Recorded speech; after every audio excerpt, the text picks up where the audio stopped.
Você deve ter notado que o púlpito está mais bonito hoje, né? Vocês acharam eu mais bem vestido, né? Acho que não é por esse motivo, né? Nós estamos num mês muito especial, iniciamos hoje uma série de mensagens e nós vamos aí, na medida do possível, ter alguns casais em alguns cultos ministrando a palavra, e hoje coube a mim e minha esposa Ana ministrar a palavra nessa noite ao seu coração, em nome de Jesus, amém? Glória a Deus! Queridas, nós iniciamos, e queridos também, né? Iniciamos nessa noite uma série de estudos intitulado Mulheres Notáveis. Nós estudaremos sobre 15 mulheres, nós teremos um devocional que será disposto a cada um de nós a partir da semana que vem, impresso, um material lindo, assim como a nossa igreja faz. Mulheres, as esposas de pastores, algumas delas escreveram, os nossos pastores escreveram, direcionadas a você e a mim. E a todos nós, para que nós, assim como nós aprendemos com muitas histórias de homens de Deus, nós possamos aprender com as mulheres de Deus agora na palavra. Então nós louvamos a Deus por esse tempo maravilhoso, que é um mês diferenciado, onde nós temos ali fora o laço cor-de-rosa, você já passou por lá, já pôde ver, né, que é o mês Outubro Rosa, um mês de conscientização do nosso câncer de mama. Então eu quero convidar você a mergulhar conosco nessa jornada de vida dessas mulheres notáveis da palavra de Deus. Exatamente. Durante essa série nós vamos estudar algumas mulheres aos domingos também. E hoje nós vamos falar sobre Sara, a esposa do patriarca Abraão. Isso mesmo. Mas nós não viemos aqui para trazer um modelo de mulher a ser seguido, porque o único modelo na Bíblia a ser seguido é Jesus Cristo. Você pode dizer amém por isso? Amém. Jesus Cristo. Todos os outros personagens, sejam eles homens ou mulheres, na verdade trazem traços da misericórdia e da graça de Deus. Ou seja, nós não viemos aqui para que você imite Sara, mas para que você veja na vida de Sara uma mulher que às vezes parecia estar à margem da história da humanidade, mas que Deus a trouxe para ser coparticipante da sua graça, da sua infinita misericórdia, e usou essa mulher de uma forma tão extraordinária e especial. Então hoje nós vamos falar sobre Sara. O nosso título da mensagem é Volte a Sorrir. Você pode repetir comigo essa frase? Volte a sorrir. E eu quero te convidar a abrir a sua Bíblia no primeiro livro, em Gênesis. Leremos o capítulo 18, dos versículos 1 até o 15. Abra comigo então no livro de Gênesis, do capítulo 18.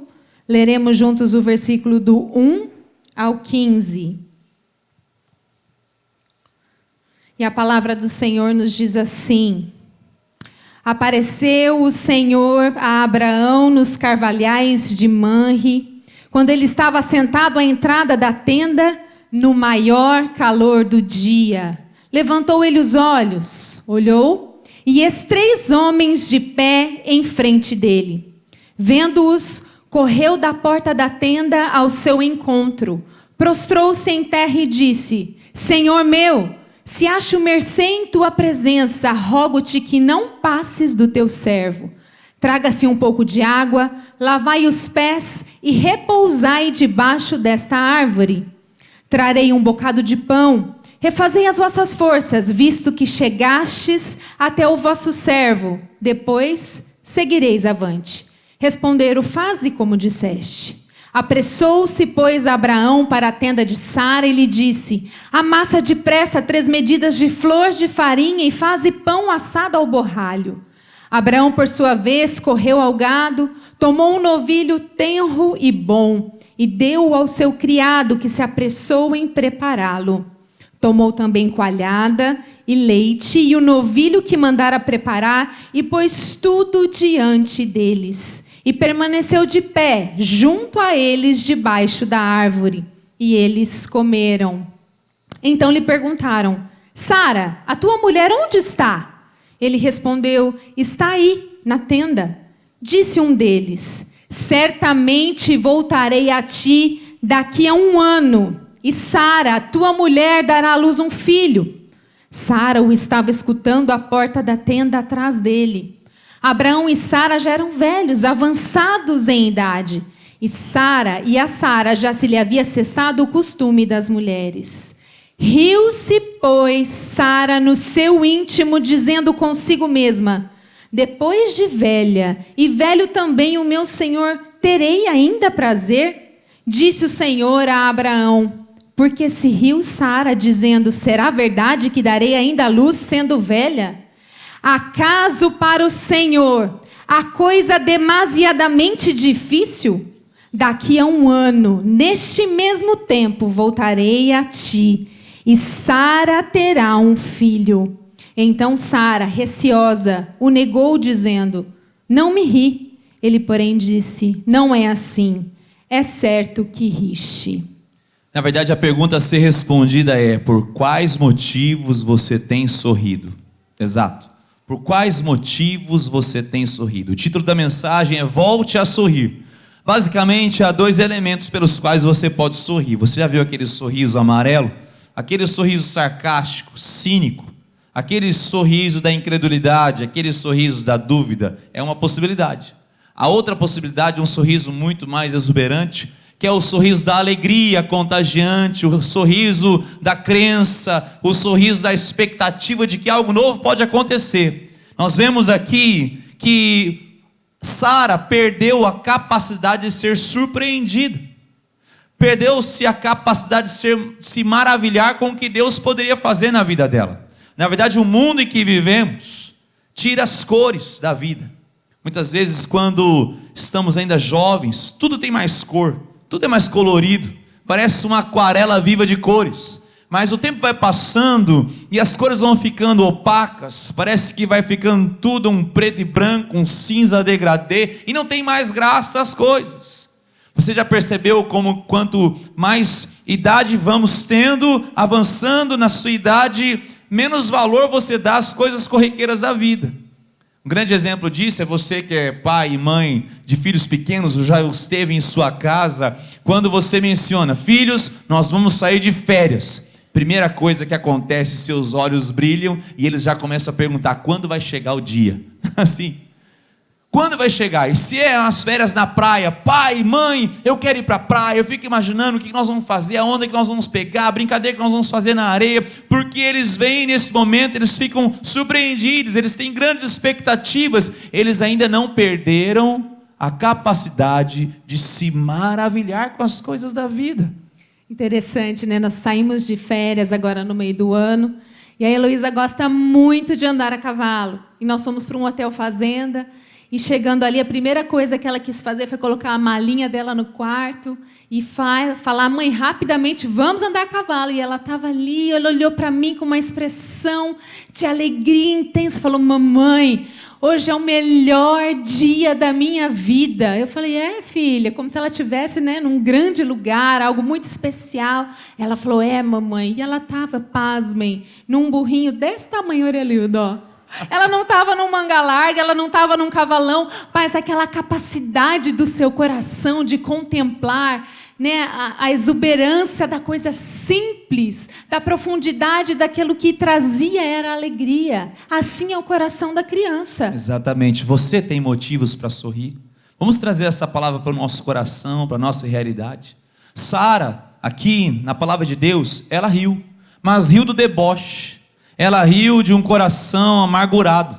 Ela riu da dúvida, no sentido de duvidar que aquilo poderia ser feito. Como eu, já avançado em idade, meu marido já velho, podemos ter um filho. Como que essa promessa pode acontecer? Mas nós vamos ver no decorrer da história que Deus ensinou Sara de forma tão graciosa, graciosamente regeu os fatos históricos da vida de Sara, para que ela pudesse aprender a voltar a se maravilhar, a ser surpreendida pelo que Deus pode fazer, o Deus dos impossíveis, e ela voltou a sorrir. Mas o sorriso final dela não é mais esse sorriso da incredulidade e da dúvida. Nessa história dessa mulher, nós vamos compreender então como Deus usou os fatos históricos, a sua manifestação graciosa, para fazer Sara voltar a sorrir.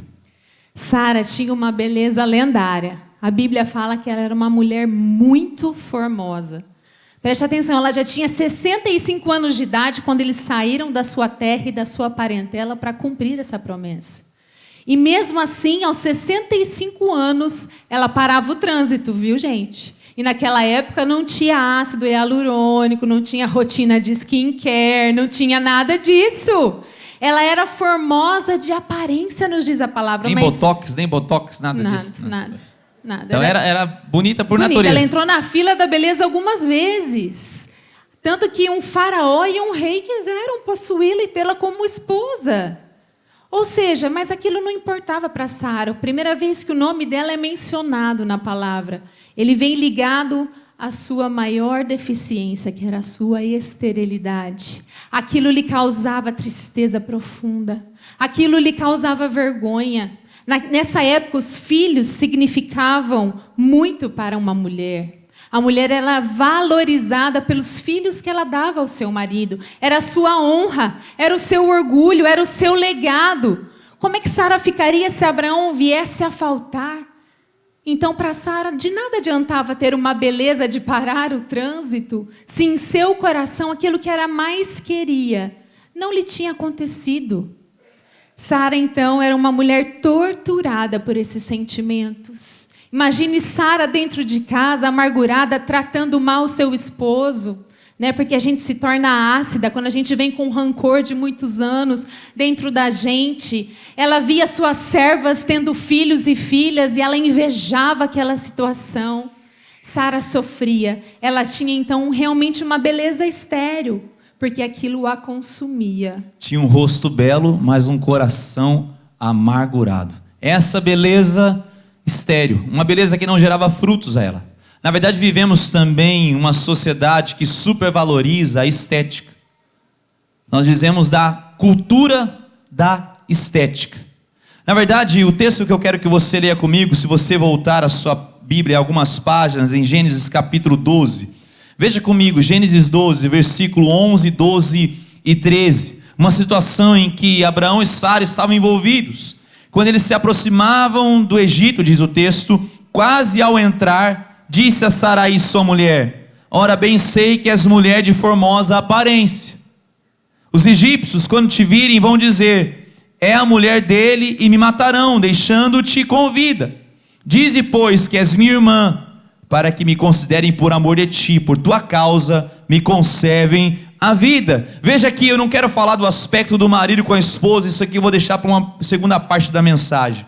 Mas o primeiro aspecto é que Egito figura muito bem a sociedade que vivemos, a sociedade da estética. Isso é muito bem noticiado quando você percebe as canções que são produzidas, a moda que se desfila nas ruas, até mesmo a capacidade dessa sociedade de sensualizar as nossas crianças. Hoje as crianças, a maioria delas, graças a Deus eu não vejo isso aqui, porque nós temos pais abençoados, mas usam roupas de adultos, costumam ter atitudes de adultos, e na verdade é um mecanismo nessa sociedade pecaminosa, querendo fazer com que haja uma sensualização das nossas crianças, ou seja, essa cultura da estética. O Egito enxergou em Sara apenas a sua estética, e por muitas vezes nós vivemos numa sociedade que valoriza a beleza, mas no final das contas a beleza é estéril, ela não produz frutos. Se nós pudéssemos dar um exemplo, é como um pescador, quando ele vai pescar um peixe grande, ele sabe exatamente qual tipo de linha, qual tipo de anzol, a vara correta que ele deve utilizar. Se nós trouxermos isso para o âmbito do relacionamento e você for pescar alguém para poder namorar, para poder se casar, pelo seu dinheiro, é bom que você seja rico para o resto da vida, porque senão essa pessoa na primeira oportunidade vai te largar. Da mesma forma, a beleza na nossa sociedade. Hoje todo mundo quer estar bombado, quer estar por cima da nata para poder, com um corpo belo, pescar alguém, né, trazer essa pessoa para perto de si. Gente, a idade passa para todo mundo. Poucas mulheres serão igual Sara, que passou na fila da beleza e com 65 anos ainda atraía muitos olhares. E é isso que nós vivemos na nossa sociedade hoje. As pessoas estão olhando os nossos rótulos, ao invés de valorizar a nossa essência. Sabe que dizem por aí que os mais bonitos são bem tratados da sociedade. É verdade isso, pastor Diogo? O pastor Diogo, ele se destaca pela beleza. E eu sempre peço esses termômetros para ele. Ele nos diz o pastor Diogo que os mais bonitos são bem tratados. Se você está sendo maltratado na sociedade, você já sabe. O problema não é a sociedade, é que você não é muito bonitinha, a latinha. Mas olha só, por que eu estou brincando com isso? Porque até Abraão fingindo que era irmão de Sara, foi muito bem tratado no Egito. Ele se enriqueceu por ser chamado irmão. Ó, esse é irmão daquela gata lá, então trata bem ele, porque nós vamos ganhar o coração dela.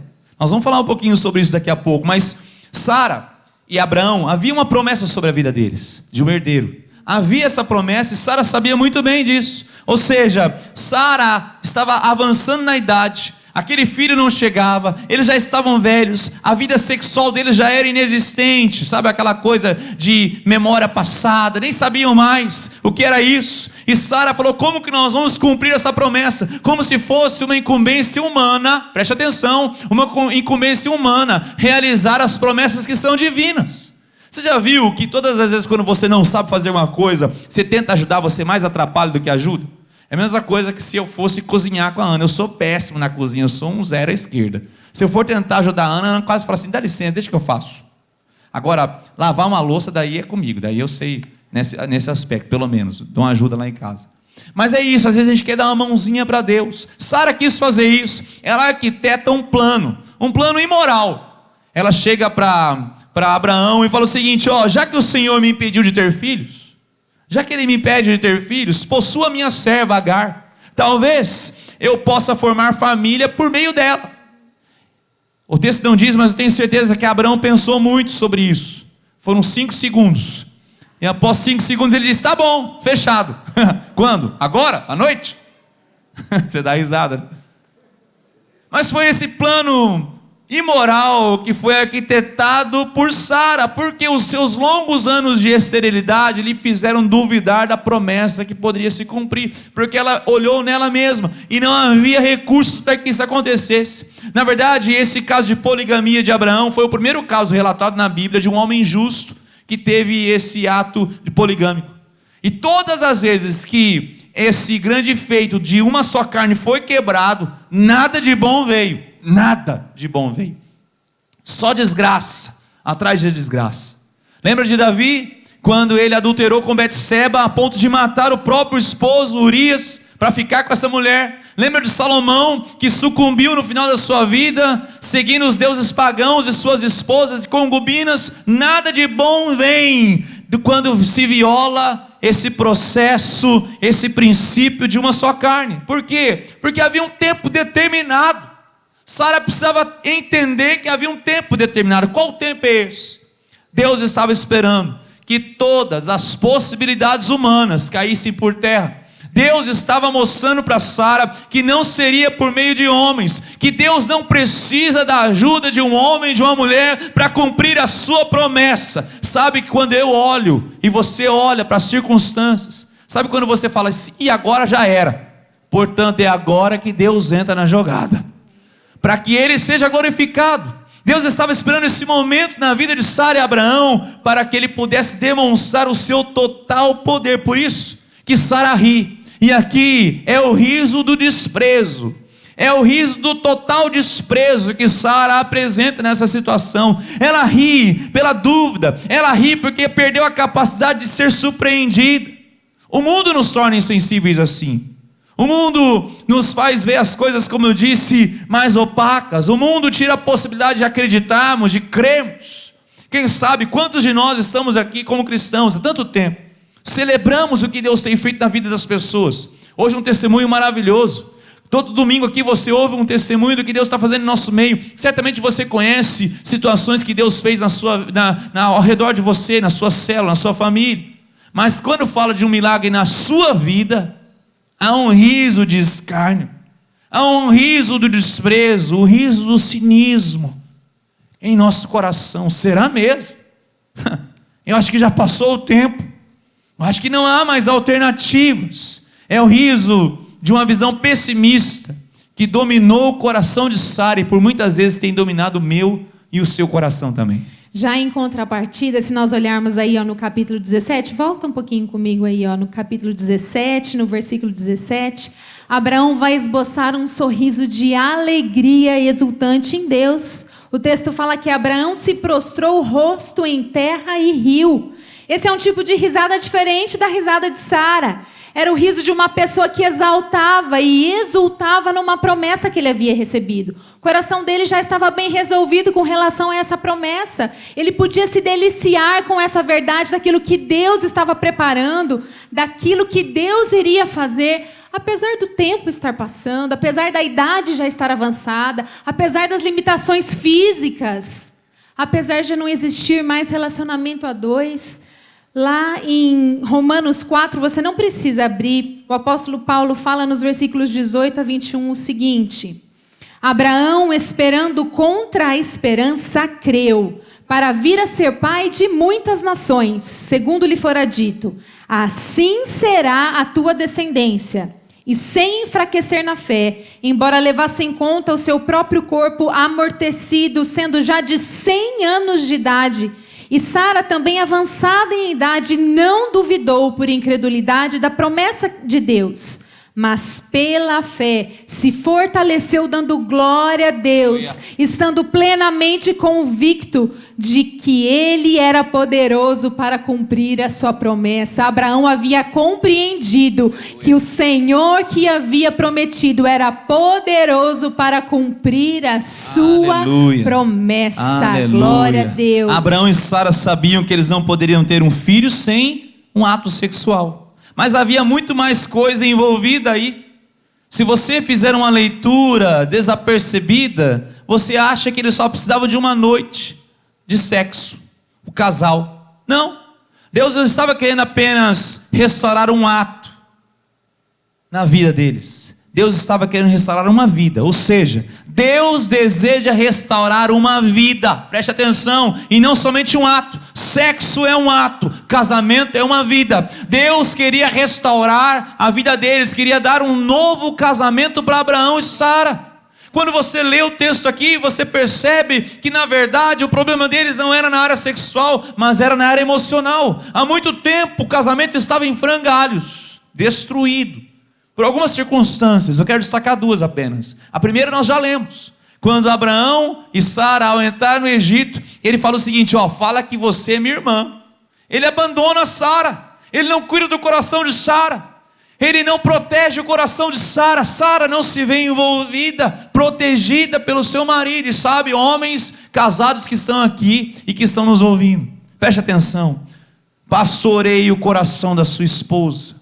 Cuide do coração da sua esposa, a receba, se importe com ela. Há tantas mulheres que estão machucadas, levando cicatrizes profundas em suas vidas, porque não são cuidadas pelos seus esposos. Assim como Abraão, o grande patriarca, que fez que sua esposa fosse sua irmã, ao invés de cuidar do seu coração. Mas Sara também errou. Sara ofereceu Agar, Sara não protegeu o seu casamento. Sara quis colocar as coisas na ordem errada. Sara não poupou o lar, a família, não protegeu. Sara e Abraão precisavam de um novo casamento. Quem sabe nessa noite, Deus não queira restaurar casamentos aqui nessa noite, em nome de Jesus. Certa vez atendendo um casal aqui na igreja, e nós pastores atendemos muitos casais, e aqui quero abrir um parênteses. Não nos procure quando tudo estiver falido, querido, nos procure antes. Nos procure antes. Tem casais que começam a tentar resolver as suas situações sozinhos, e quando vem nos procurar, o casamento já está modificado, já está quebrado, destruído. Não deixe as coisas complicarem para você procurar ajuda. Não só de nossos pastores, de grandes líderes que nós temos aqui na igreja. Invista no seu casamento. Face a face está chegando aí. Tantos casais que se separaram, que se pudesse voltar no tempo, estariam nesse face a face para a restauração do seu casamento. Não perca essa oportunidade. Fecha aspas aqui. Mas olha só. E esse casal estava conversando comigo, e a esposa me disse: pastor, eu não acredito mais na mudança do meu marido. Eu não consigo crer na mudança dele, eu não consigo crer no que ele fala, eu não creio mais. Foi tantas situações que eu não acredito mais. E o Senhor vem pedir para mim que acredite na vida, na mudança do meu marido. Eu não consigo. E eu disse: eu não pedi isso. Eu não pedi que você acreditasse na mudança do seu esposo. Eu pedi e peço para que você creia que Deus pode mudar o coração do seu esposo, que Deus pode mudar a situação do casamento. Sabe por quê? Porque se você tirar Deus dessa equação, nunca você vai encontrar um resultado final. Deus tem que estar envolvido na nossa vida. Por isso que Deus não queria apenas restaurar um ato, mas uma vida, um casamento, dar-lhes um casamento novo. E a promessa foi para Abraão e Sara: há acaso para o Senhor há alguma coisa demasiadamente difícil? Há alguma coisa que eu não consiga fazer? Abraão e Sara, ele fala daqui 1 ano, ele marca uma data, daqui 1 ano, neste mesmo tempo, voltarei a ti, e Sara terá um filho. Ele diz ali na NVI, nessa versão da Bíblia, ele marca a estação como a estação da primavera. Ele fala que existe alguma coisa impossível para o Senhor. Na primavera voltarei a você e Sara terá um filho. Deus em nenhum momento, quando ele promete para Abraão e Sara, ele fala: olha, em tal data assim, assim, assado vai se cumprir. Essa é a primeira vez que Deus põe data. O Senhor sabia que eles precisavam já vislumbrar quando isso iria acontecer. Isso era importante para o coração de Sara e para o coração de Abraão.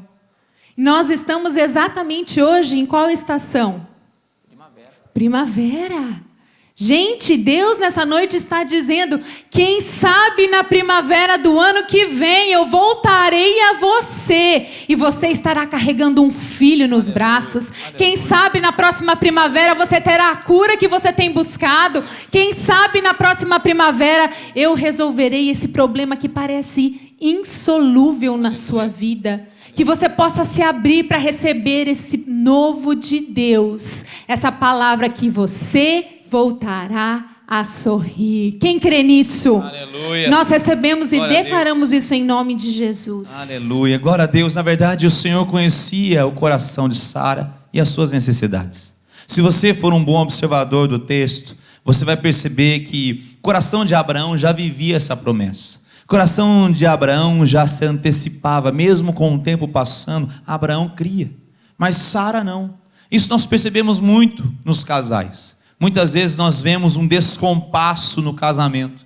Nós vemos, quem sabe, a esposa a buscar a Deus, a esposa a buscar a Deus de forma tão incessante, envolvida com a igreja local, servindo ao Senhor de várias maneiras. E quem sabe o esposo em um descompasso espiritual, vivendo como se fosse das migalhas da vida espiritual da sua esposa e vice-versa. Deus queria colocar Abraão e Sara no mesmo passo, na mesma página da promessa. Deus queria também tratar com o coração de Sara. O texto que lemos, aqueles homens e o Senhor perguntam: onde está Sara, tua esposa? Parece que eles tinham dito: nós viemos aqui para que ela nos ouça. Nós marcamos um momento para tratar o coração dela. O seu coração, Abraão, já sabemos, já é totalmente do Senhor. Mas agora nós temos um encontro com Sara. Sara e aprender isso. Na verdade, até mesmo o autor aos Hebreus, capítulo 11, versículo 11, fala de Sara. Fala que pela fé, a própria Sara, veja só, a própria Sara recebeu poder para conceber. Foi quando ela entendeu que vinha dos céus para ela. Foi quando Deus a fez sorrir. Agora não o riso do desprezo, mas sorrir das impossibilidades. Preste atenção, sorrir das impossibilidades. Sara começou a entender o real motivo da sua alegria. Por quê? Porque ela estava sendo preparada. O tempo entre a espera, a promessa, é um tempo de preparação, porque todas as vezes que nós oramos por alguma coisa, preste atenção, todas as vezes que oramos por alguma coisa, geralmente não é a coisa, a situação que muda, somos nós mesmos. Já percebeu isso? Quando você se coloca a orar, o primeiro alvo a ser mudado não é aquilo que nós pedimos, mas somos nós mesmos. O primeiro alvo a ser mudado são aqueles que se ajoelham diante do Senhor. Quantas vezes as situações permanecem as mesmas, mas nosso coração se levanta diferente. Isso é maravilhoso. A oração transforma o nosso modo de ver as coisas. Sara precisava ser transformada. Sara tinha ouvido essas palavras. E agora eu começo a imaginar Sara meditando nisso. A coisa demasiadamente difícil para o Senhor. Na verdade, quando aqueles homens saíram da sua tenda, Sara é tomada por essa pergunta. É tomada por esse questionamento. haveria de ter uma resposta. Quando vemos aqui o original da palavra no hebraico, a melhor tradução não seria a coisa demasiadamente difícil, mas seria maravilhoso ou extraordinário. Como se Deus perguntasse: Sara, você perdeu a capacidade de se maravilhar, mas eu vou te ensinar a ser surpreendida por Deus. Eu vou te resgatar essa capacidade como uma criança que olha as situações em um arco-íris cheio de cores reluzentes, e não mais como um adulto que vê tudo em cinza degradê. Eu vou te ensinar a se maravilhar novamente. E ela começou a pensar: sim, o Criador, aquele que criou todas as coisas, aquele que formou os astros e que os governa nessas estrelas, nessas galáxias, aquele que criou o mar e colocou limite para ele, aquele que faz o sol nascer e se pôr, é esse. A coisa demasiadamente difícil para esse Deus, algo que seja tão extraordinário que o meu Deus não controle nas palmas das suas mãos? Certamente o seu coração ressoa a seguinte resposta: é claro que não, é claro que não, Ele pode fazer algo tremendo. Ela começa a pensar nisso, e o texto diz que isso aconteceu na vida dela, não por causa dela, mas que ela colocou e depositou a sua fé na palavra daquele que prometeu. Ela fez isso porque considerava fiel aquele que havia prometido. Que lição mais linda sobre fé que nós aprendemos aqui nessa noite. A fé, ela olha além de toda circunstância contrária, para que eu e você possamos descansar, não na nossa força, não na nossa capacidade, não na convicção que temos, mas sim para descansar no caráter daquele que fez a promessa. Não se deixe enganar, queridos. Às vezes achamos que é tão fácil acreditar nas coisas, achamos que podemos colocar um pé após o outro e as coisas irão acontecer por uma simples fezinha que nós fazemos. Sara entendia que ela deveria ter essa fé numa promessa onde ela poderia se apoiar. Era o grande El Shaddai, o Deus Todo-Poderoso, que lhe apareceu e disse: Sara, daqui 1 ano eu voltarei e eu estarei com você e você conceberá. Entenda que a fé dela estava alicerçada no Deus Todo-Poderoso. O Salmo 113:9 diz: faz que a mulher estéril viva em família e seja alegre mãe de filhos. Esse é o nosso Deus, queridos. Aquilo que o tempo tentou apagar, aquilo que a mortificação do corpo tentou desfazer, não foi poderoso para impedir o agir de Deus sobre a vida de Sara. E ela entendeu isso. Agora, uma fé nasce dentro do ventre da descrença de uma mulher. Ela pôde entender que ela poderia agora não rir como um deboche, mas ela poderia sorrir de uma impossibilidade. Sara já tinha experimentado tantas coisas com o Senhor nesse caminhar da sua vida até então. Sara conhecia o Deus que ela servia, mas o problema de Sara, sabe qual é? Ela achava que aquela promessa era maravilhosa demais para que Deus fizesse tornar realidade na sua vida. Tudo aquilo que ela tinha sonhado por anos, toda a amargura, todo o desprezo, toda a marca que aquela mulher carregava no seu corpo. Será que Deus pode fazer isso acontecer? Não é humanamente mais possível para mim. Não é algo pequeno, não é um pequeno milagre, mas é o impossível do Senhor acontecendo. Deus pode, assim como fez com Sara, fazer-nos voltar a sorrir nessa noite. Aleluia. É tempo de nos maravilharmos, queridos. É tempo de nós olharmos para o Senhor com uma nova admiração. É tempo de entendermos que nós temos que agradecer de uma forma ilimitada pela grandiosidade do poder de Deus nas nossas vidas. Não somente pelo aquilo que Ele opera, mas por quem Ele é. O nosso Deus Todo-Poderoso, o grande eu sou. Busque ao Senhor com entusiasmo. Busque ao Senhor em intimidade. Vibre por essa presença. Não interessa quantos anos você está dentro de uma igreja, às vezes sentado, esquentando o banco, e você tem perdido essa sensibilidade gerada pelo Espírito Santo no seu coração.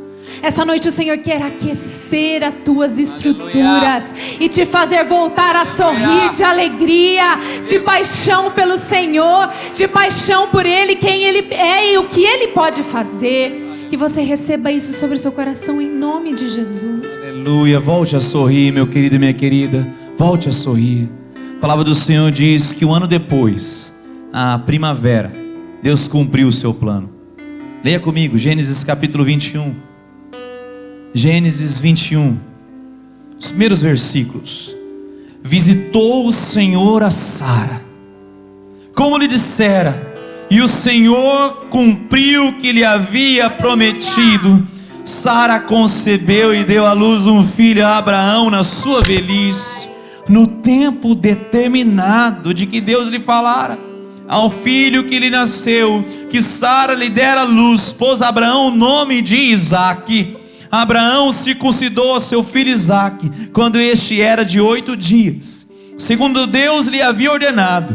Tinha Abraão 100 anos, quando lhe nasceu Isaque seu filho. E disse Sara: Deus me deu motivo de riso, e todo aquele que ouvir isso vai rir-se juntamente comigo. Vou ler de novo. E disse Sara: Deus me deu motivo de riso, e todo aquele que ouvir isso vai rir-se juntamente comigo. Deus é maravilhoso. Na verdade, Isaque é o filho da alegria, é o filho do riso. Ele leva esse nome, essa marca da sua mãe, do que Deus fez no coração dos seus pais, não só restaurando um ato, mas um casamento. Na verdade, Isaque também aponta para o verdadeiro descendente, aquele que tiraria dos nossos olhos toda lágrima, aquele que um dia vai restaurar a alegria que só Deus pode fazer. Jesus Cristo. Jesus Cristo, quando Ele se entrega naquela cruz, Ele nos dá alegria. Ele troca o seu abandono, Ele troca a sua dor, Ele troca os seus cravos por vida, e vida em abundância. O próprio Senhor Jesus disse, João capítulo 14, versículo 14, Ele diz: se pedires alguma coisa em meu nome, eu o farei. Eu o farei, se pedires alguma coisa em meu nome. No original, eu o farei caberia melhor por eu criarei, eu gerarei. Do nada trarei a forma, do nada eu vou criar. Deus pode fazer coisas grandes, maravilhosas. Volte a sorrir, volte a se maravilhar, volte a crer no sobrenatural, volte a confiar que podem se passar os anos, você pode envelhecer, mas a palavra de Deus não cai por terra, ela há de se cumprir na minha e na sua vida. Será que você pode se colocar em pé? Eu quero orar por você, querido, nessa noite, mas antes eu queria que você colocasse uma das suas mãos no seu coração, tanto aqueles que estão aqui na nave, quanto estão na galeria. Eu queria que você fizesse essa oração ao Senhor. Deus, eu quero ter motivos para sorrir, mas não do desprezo, não do cinismo, não do escárnio, não da dúvida. Eu quero sorrir das impossibilidades, porque o meu Deus é o Deus dos impossíveis. Por acaso algo extraordinário demais, maravilhoso demais, difícil demais para o nosso Deus? É claro que não. O nosso Deus é poderoso, o nosso Deus pode todas as coisas. Eu vou pedir para minha esposa orar por você, ainda com o coração aberto e com as suas mãos sobre Ele. Acompanhe essa oração em nome de Jesus Cristo. Espírito de Deus, nós não queremos nos tornar um espectador na Tua presença. Espírito de Deus, pedimos perdão por toda a frieza do nosso coração, por toda a indiferença que temos permitido o tempo causar dentro de nós. Pai, nessa noite, quebra todo gelo, quebra toda cadeia, toda indiferença dentro do nosso coração, Espírito, todo desprezo, todo cinismo, o cansaço de uma vida levada na força do braço. Pai, nos perdoa, porque muitas vezes tendemos a recuar, dar passos para trás. Mas nessa noite nós pedimos: gera Isaques neste lugar, gera filhos do riso neste lugar. Faz cumprir a primavera do Senhor sobre as nossas vidas. Nós queremos contar os teus grandes feitos sobre a nossa história. Espírito Santo, que os nossos olhos voltem a vislumbrar quem tu és. Pai, enche o nosso lábio de um novo cântico, de uma nova adoração que nasce no teu coração. Pai, tira dos nossos ombros, tira, Senhor, de sobre nós a religiosidade e faz-nos florescer na tua presença. Floresça a tua igreja, adorna a tua igreja. Pai, o Espírito e a noiva dizem: vem, prepara a tua igreja, santifica a tua igreja. Os mornos serão vomitados, diz a tua palavra. Por isso aquece o nosso coração e faz-nos voltar a sorrir. O riso do júbilo, o riso da alegria, o riso da satisfação daquele que conhece o Deus Todo-Poderoso. Bendito seja o Senhor, bendito seja o Senhor. Aplauda o Senhor, querido. Agradeça porque o Senhor traz a você nessa noite um novo Isaac. Algo novo faz meu coração later de novo, fazendo todo medo desaparecer, do choro um novo amanhecer. Eu quero viver algo novo. Aleluia. Igreja, preste atenção aqui, eu quero pedir a sua licença. Preciso de mais 2 minutos seus. Eu quero orar pelos casais aqui. Se você estiver aí com seu cônjuge, dê as mãos a ele. Se você estiver sozinho, não se importe com esse momento. Eu quero orar por eles. Muito importante. Abraão e Sara foram restaurados. Deus lhes deu um novo casamento. Tenho certeza que Abraão e Sara desfrutaram de uma comunhão extraordinária a partir daquele momento. Portanto, marido, esposa, comece a orar um pelo outro agora. Comece a abençoar um ao outro. O casamento, não apenas peça por um ato, por uma situação específica, mas peça por um novo casamento. Por melhor que seja o seu casamento, Deus ainda pode fazer algo tão tremendo, tão maravilhoso, tão extraordinário. Há coisa extraordinária demais para Deus. Não, Deus pode todas as coisas. Deus pode trazer restauração. Deus pode trazer um renovo na sua vida, no seu relacionamento. Pai, nós abençoamos os casais aqui nessa noite. Abençoamos esses casamentos, juntamente com eles, seus filhos. Abençoamos, Pai, essa família. Que a tua graça invada essa casa, esse lar, invada esses corações. E de forma graciosa, assim como o Senhor foi com Abraão e Sara, seja com cada casal aqui. Dá-nos um novo relacionamento, um novo casamento. Eu oro também pelos solteiros, que eles possam ter a graça do Senhor de encontrar a pessoa que o Senhor escolheu, que o Senhor determinou para que eles pudessem desenvolver uma família. Eu oro também, ó Pai, para que as pessoas que estão sozinhas, tenha misericórdia desses corações, se mostre como um Deus presente, um Deus que nos faz voltar à alegria exultante de um Deus soberano. Portanto, nós abençoamos o teu povo e oramos em nome de Jesus. Amém.